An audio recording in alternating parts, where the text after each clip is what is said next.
sommes heureux d'organiser cette conférence inaugurale de ce cycle de conférences. Nous avons choisi pour thème l'Algérie, le Sahel et l'avenir de l'Afrique. Donc, et pour cela, nous avons invité une personnalité de marque, à savoir l'historien Bernard Lugan. C'est un historien qui a une lecture assez originale et particulière sur l'Afrique. C'est un spécialiste de l'Afrique. Et donc l'Algérie, c'est un pays, comme vous le savez, en proie à une crise identitaire. Et Bernard Lugan est un expert, spécialiste de l'Algérie. Il connaît bien l'Algérie, il a consacré plusieurs ouvrages à ce pays. La même chose pour le Sahel. Donc avec Bernard Lugan, nous avons l'occasion d'avoir ce nouveau regard, cette nouvelle lecture sur ce qui se passe autour de nous, aussi bien en Algérie qu'au niveau de la région du Sahel. Je vais débattre surtout de l'histoire du Maroc, parce que je suis d'abord un historien et je fais de la géopolitique africaine. Et ce qui m'intéresse, c'est le travail sur le réel et sur la longue durée. Et le cas du Maroc est un cas emblématique parce que, comme je le dis souvent, quand le roi de France, Hugues Capet, est élu roi en 987, le Maroc a déjà 2 siècles d'existence. La question maroco-algérienne, c'est évident, on ne peut pas parler du Maghreb sans parler de cette question.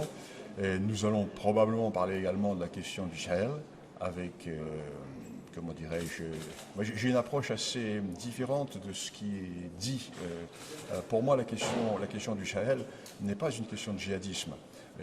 Le djihadisme est la surinfection de plaies antérieures.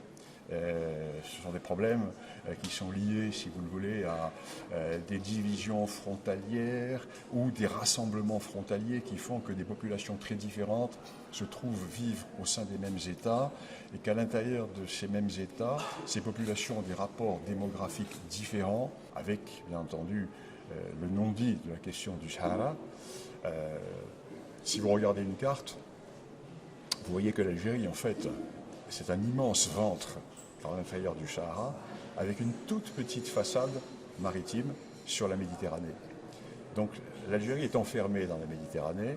La Méditerranée, c'est un lac, c'est un grand lac.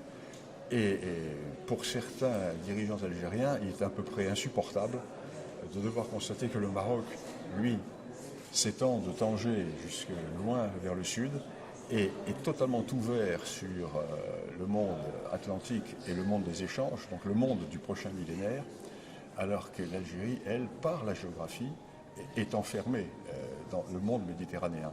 Alors, premièrement, on va parler de l'approche et de la méthode de Bernard Lugan, qui est une approche très atypique et très intéressante, parce qu'il est dans la longue durée, il n'est pas dans l'histoire événementielle, mais il prend du recul, il remonte aux racines de l'histoire pour expliquer la géopolitique contemporaine, mais également dans une démarche prospective, pour essayer de déduire comment pourraient être les évolutions à l'avenir.